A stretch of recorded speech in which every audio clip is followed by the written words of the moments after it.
We are back. Hey guys, Josh here, and welcome back to Season 2 of The Grave, the podcast where I talk to friends, family, and even strangers about their paranormal experiences. It has been a while. I know I have not been very diligent on updates about this season or really giving you much insight at all into what is going on behind the scenes, not only for the podcast, but in my life. Spark Notes version, everyone's happy and healthy in my family, and we've been very, very busy, as I'm sure most, if not all of you, have been as well. A little housekeeping for this season, just so you guys have an idea of kind of the layout and what to expect. I will be splitting some episodes up into 2 parts, this first episode being one of those. So there will be several episodes this season where there will be a continuance from one week to the next. We will have 10 episodes for this season, just as we did last season, and the goal for each is to keep them roughly around 30 minutes, just to make them a little more manageable as far as listening time for everyone. I will obviously be giving more updates as we progress through the season, but we will have a small hiatus probably around episode 6 again, same as last season, and that should happen sometime in early December. So I will keep everyone abreast of that situation, both via the podcast and social media, but that should do it as far as general updates, and let's get into our first episode.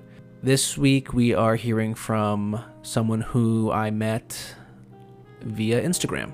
Her name is Tammy, and she goes by Scream Queen 36 on Instagram.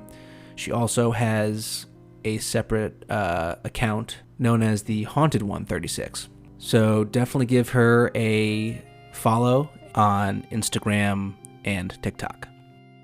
Some background on Tammy's story. I initially became interested in her after she posted several videos that I saw of some paranormal activity in her home. After, she posts almost daily, some wild occurrence. And after a while, I was like, I would love to just pick her brain and see what's actually going on with this woman. So I reached out, and she was gracious enough to give me the opportunity to talk about her experience.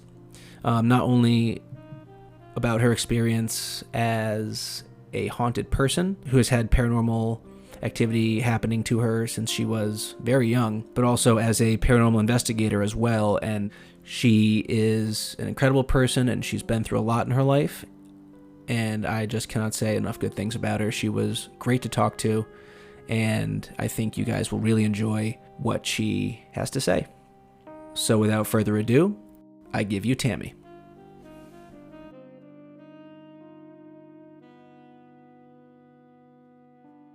Hey, Tammy, how are you? Good, how are you? I'm good. Thank you so much for doing this. Of course. I only really know you from Instagram, but you're a paranormal investigator of sorts? Yeah, I've been investigating for over 20 years. Oh, nice. Awesome. Yeah. So I was going to say, normally I ask people, how did you get into this? But, the whole paranormal thing. But you seem to have kind of been thrust into it. You didn't really seem to have a choice. Right. So I know you said kind of the dark entity didn't start till around 12, but I believe you said you started experiencing these things around 5? Yeah. What were those encounters like? Were they people you knew? Was it more just knocks and doors slamming? What was going on with your initial encounters? So when I was 5, there's a old historic house in Hayward, California called Meek Estate Mansion. And back when I was younger, they used to hold flea markets on the grounds. So I was there with my parents, and I was looking up at a bedroom window of the house, and I saw a little girl staring out the window, and she had on this white lace dress that kind of came up to her neck, and just her hair was done in black braids, and she was just staring out the window at me. And I grabbed my mom, and I was like, Mom, there's a little girl in the house. And we both go back to look, and she was gone. Wow. But what was really interesting about that was I actually got to investigate that location. Mm-hmm. And that was a child's bedroom. Oh From back then. wow. And I'm assuming that there was no child in the area that area. No, because the house is closed up, so you can't go in unless they're doing tours or whatnot. And Gotcha. that there wasn't anything like that going on that day. And I Um, would see like weird things. Like we had this bus stop across the street from our house when I was younger, and I would be looking out the window or something, and there would be like a woman standing there, and I would like literally look away and then look back, and she would be gone. So like stuff like that happened to me a lot. Interesting. And was there any confirmation about that woman being like wasn't like a neighbor or someone? It was like gone in No, the blink of an eye. yeah, she was just this little old lady standing at the bus stop, and then poof, she was gone. Like I literally looked away for maybe a couple seconds and looked back, so there was no chance there was any time for her to like Right, be scurry picked up away. by a bus or something like that. So Interesting. Do you think so? And that stuff like that happened to you just at random as you were a child, just kind of going through life? yeah, So cool.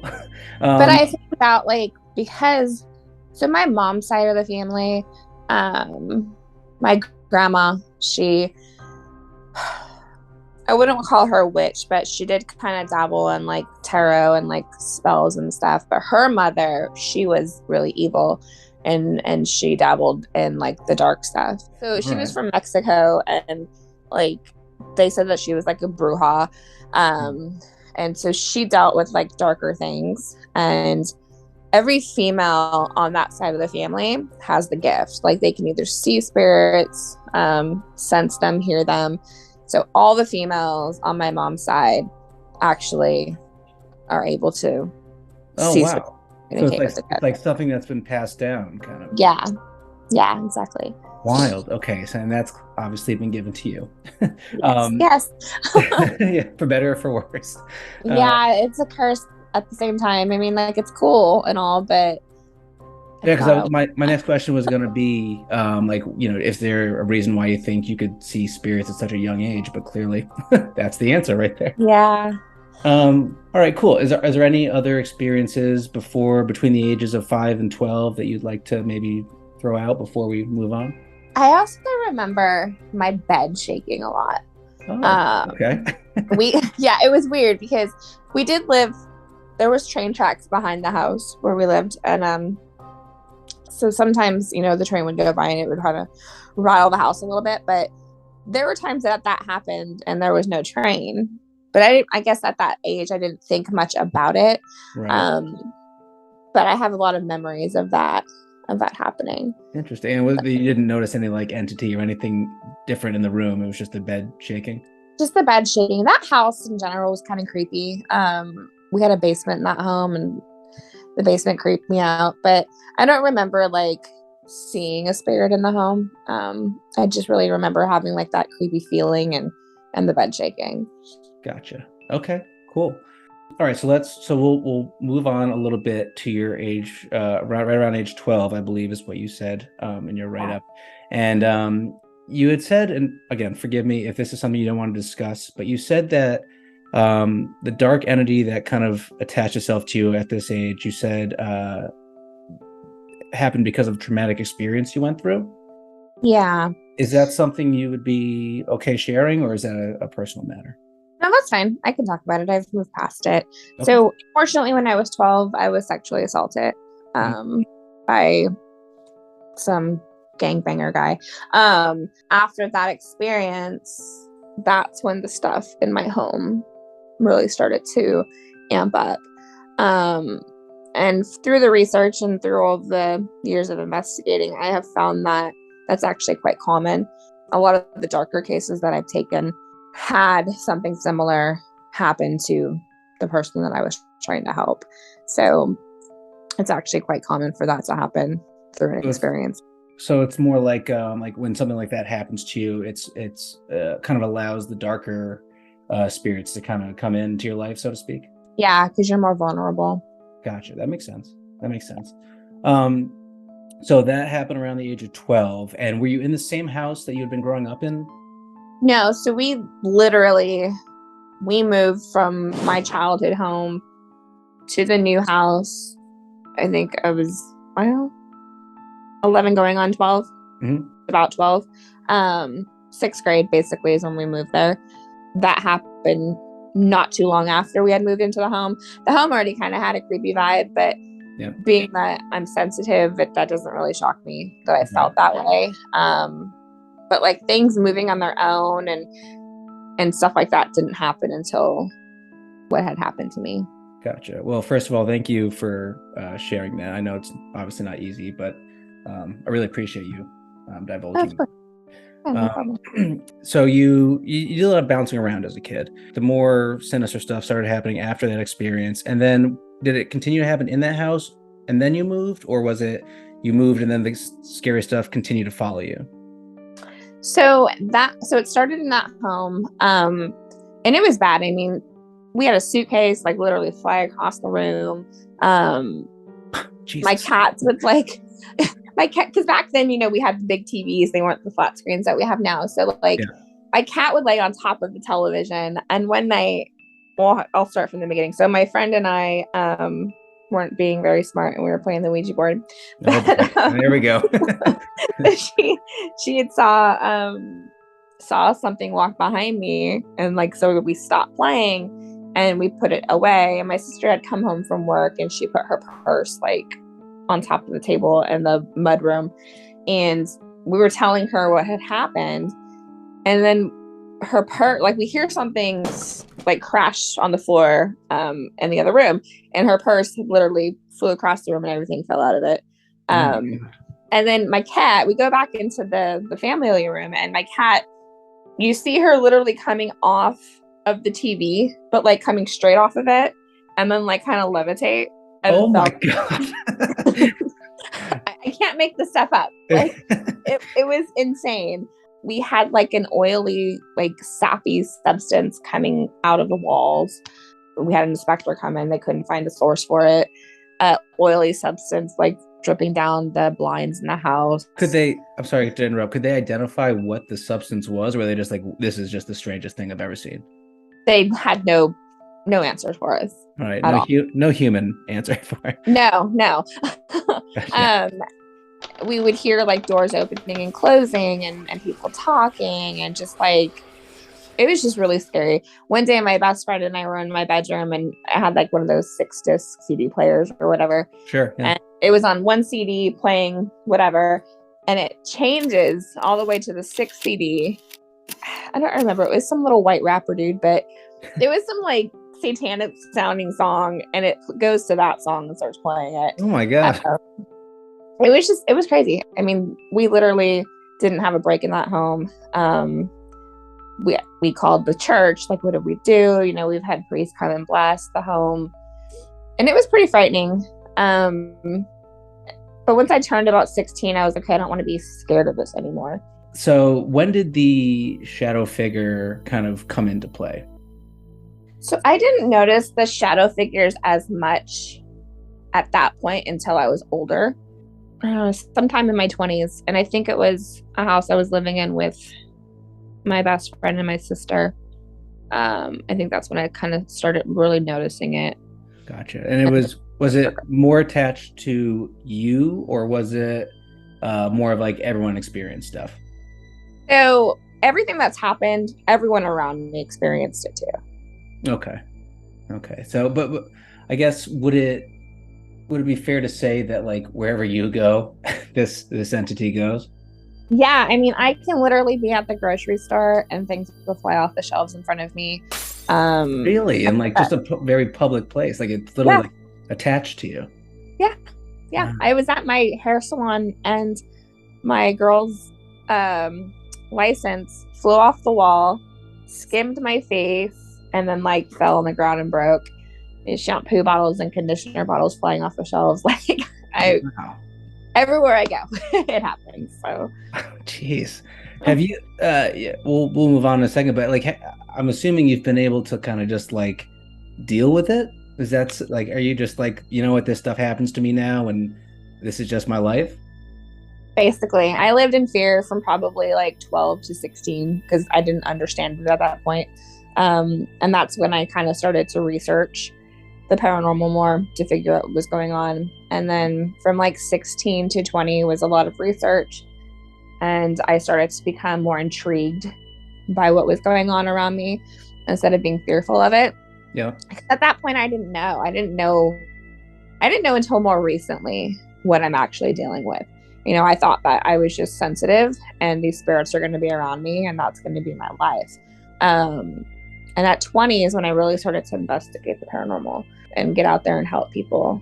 You mentioned that you were physically attacked by the entity. Is that something that I'm assuming happened later? I mean, I would get scratches and stuff. Mm-hmm. But the first really bad attack was my house in California before I moved to Texas. I think it was in 2016 maybe. But I woke up at 5:00 in the morning. It was Mother's Day. And I couldn't breathe. Something was choking me. Mm-hmm. And so I go to the bathroom to kind of splash some water on my face. And I look at my neck and you can see a handprint. Oh, geez. Coming down my neck, but coming from the back of my neck. So there was no way that I could have been sleeping kind of funky or right with my hand there, I couldn't position my hand that way. So that was the first time that I was really attacked. And then I've been held down in my bed. It's been on top of me. I have a video with you can see it sitting on top of me. Oh my God, really? Yeah, I'll send it to you. That would be amazing. Let's keep on the Shadow Man situation. You were moving into a home and you walked in and he was just standing there? Yeah, so the home in California, we saw shadow figures every day. Anybody who came to my house saw them. They were very present in that home. When we moved from California to Texas, my friend had picked my mom and I up from the airport to bring us to the house. And we're walking in and then we both looked, I don't even know why, but we both looked at the stairs and there's little window cutouts up there. Yep. And you see it standing there just watching. Jeez. And her and I just kind of looked at each other okay. Broad daylight, just here I am. Yeah. And I mean, I was praying, moving to a different state and maybe, it would stay behind and not bother us anymore. But right. That wasn't the case. We now know that you are what it's attached to. Yeah. She didn't put that together until moving here. Were there any other experiences that you can think of, off the top of your head with the Shadow Man? We would see it a lot, in California, walking from the bar area into the garage area. That was a common spot. My friend was living with me for a while in that house, and he's kind of a bigger dude. And I saw a big shadow, almost looked like him, but it was a shadow figure type thing, go from his bedroom into the bathroom. And a lot of time had passed, and I was like, dude, did he die in there? So what's going on? My friend, I'm like, did you fall in? What's going on here? And he's like, oh, I'm asleep. I'm in my bedroom. I was like, what? You never got up to go to the bathroom? And he's like, no. I'm like, okay. So there was that. And then, so another night in the California house, I was by myself there, and something was pounding on my front door. Oh, geez. Pounding on my front door. And I'm like, what the hell is that? And my cat, actually, he ran to the front door and he got onto the ground, with his body as flat as he could. And his ears were pointing straight back and he was just growling. And what the hell? So scared to even look out the peephole, but I did. And there's nobody. And I'm what the hell? So I go outside because I'm is somebody messing with me? And I see a man standing on the corner across the street, but I knew he wasn't alive. I knew he was a spirit. Oh my God. This is freaking me out just hearing you tell this story. Oh no, this is crazy. You're gonna think I'm a crazy person. So and he shapeshifts into a hound. Oh my God, like a hellhound? Yeah. And then it starts to run off, and as it's running off, it just starts to kind of disappear more and more. Wow. And I'm like, did I just see that? Did that just happen? I hadn't been drinking, nothing. And I'm just like, hell no. And just my cat's response to the situation and everything, I was like, okay, I know what I just saw was real, because my cat wouldn't have been acting like that. Cat sensitive too. Yeah, definitely. Did the man look like a demonic in any way, or was it just like a normal looking person that just happened to shapeshift into a? So it was hard to tell because it was nighttime. It was darker outside, Yeah, but he was he had the shape of a man, but took like, it's kind of like a shadow figure in a sense because he wasn't very detailed. So gotcha. I couldn't really I couldn't really tell what he looked like exactly, but I know he was a man. Like his structure was like a man. Um, Okay. so that was really scary. Yeah, Really. no, yes, that's terrifying. Just out of curiosity, throughout these experiences, I know there's the shadow figure and there's the man, and you've obviously had other experiences, but was there any point in which you were able to discern if the person or thing you were looking at was like a relative or someone you knew, or is it always just like kind of a glob, like a shadowy presence? So in the home, it was always just a shadow figure. It was just a very big, dark shadow figure. We had put cameras up because one day I was sitting on the couch. My niece was standing by the couch and my mom was right there too, but my niece was acting up and I was like, you need to calm down. But something like made me look over to the wall where we had two clocks hanging. Yep. I saw them lift up off the nails straight up, and they flew off the wall probably a good 5-6 feet. Wow. It lifted a clock off the wall? Two clocks at the same time. God. And we all just kind of looked at each other like, what the hell just happened? This is crazy. Your niece was there too. She saw this. Yeah, and she's sensitive. That poor little girl. Yeah, no, she was probably pretty traumatized by that. So we're just like, what the hell? And this was like literally like a week before Halloween. And so we put cameras up because I'm like, okay, well, if it's gonna start, I want to capture it. Yeah. So we had a Halloween party and then a bunch of people left and some people stayed behind. I was like, let's investigate. Let's see if this can happen. Like if we can make this happen again. We're kind of getting everything set up and the bathroom door slammed shut. And I was like, okay, it's already starting. But my friend who lived with me, he was also on my paranormal team. He's like the skeptic of the group, right? Yeah. So he's like, the air conditioner kicked on. It was because the air kicked on. And I'm like, bro, no, because there's like a rug on the floor in the bathroom that kind of stops the door from even being able to do that. Yep. And I was like, and if that was the case, then my bathroom door would be slamming all the time. Right. Like, that's not true. Fair point. So we're like fighting at this point. So I'm like, fine. I went and like turned the air conditioner off and I turned it back on. And I was like, let's see if it happens again. And it didn't. So I was like, yeah, okay. Like I said. Yeah. Who looks silly now? Yeah, exactly. And I'm a jerk like that. So I really made him feel stupid. But so I went to my room to change out of my costume and I hear like something crashed in the room or in like the dining room area. I was like, what the heck? And they're all screaming, it happened again. It happened again. I thought just the bathroom door shut again. So I go out there and my friend who was the skeptic was in tears, literally crying. Oh my God. And I'm like, what happened? He goes, I saw the clock fly off the wall. So it was the clocks again. Interesting. And I'm like, you saw it happen? He's like, yeah. He's like, I've never experienced that before. Yeah, he's all shook. And like everybody saw it. And I was like, oh, but there's no ghosts in my house. It's haunted. So. Right. Yeah. There's so many people that when I post my stuff like on TikTok and whatnot, like, oh, it's fake. And I'm like, but there's more people that actually have witnessed this. Obviously, it's not just you experiencing these things. It's not. Which is, I mean, great for you, in a sense. Yeah. So are there any, before we move on to kind of present day stuff, are there any other experiences you'd like to kind of tell? Sorry, I kind of lost track of why I was even telling that story, but I told it because that's when we put the cameras up in the house. Yep. And we had decided to move to Texas. Things really started amping up in the house. Mm-hmm. We would get like water manifestations, like water dripping from the ceiling. We had HVAC come in and like nothing. There was no leaky pipes or leaks, no nothing, no condensation, nothing for that to be happening.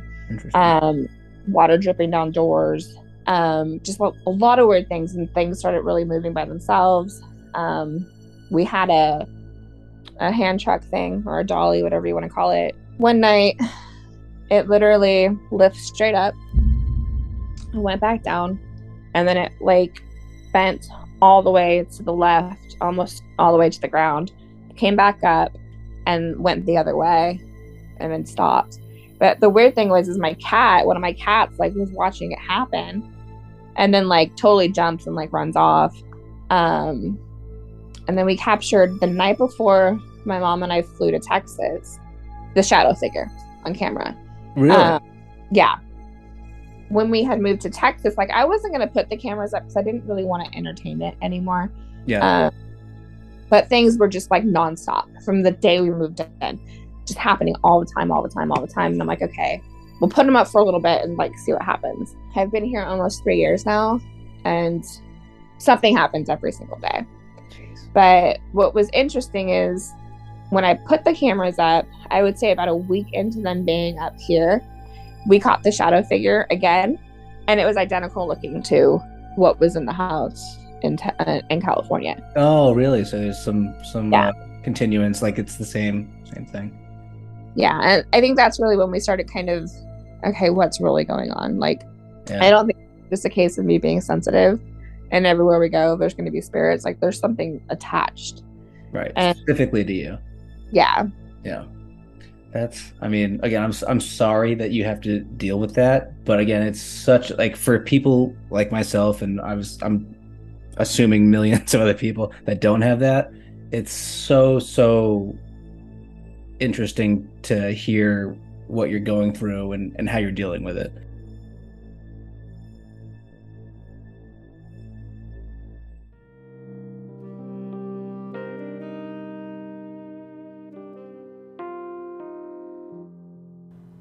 And that is where we are going to wrap with Tammy for this first episode. I really hope you enjoyed this first episode, or the first segment of this episode. Like I said in the beginning, Tammy has had some very wild experiences, and it's hard to fathom going through some of the things she's been through and experienced. But that's going to do it for this episode, and next week we will pick back up with Tammy as she closes out her personal at-home ghost stories and goes deeper into detail about some of the experiences she's had as a paranormal investigator. And you're not going to want to miss it, because one of her stories literally left me speechless. So thanks for listening. Hope you guys are ready for a brand new season 2. And as always, I hope to have you all back for some more scary stories.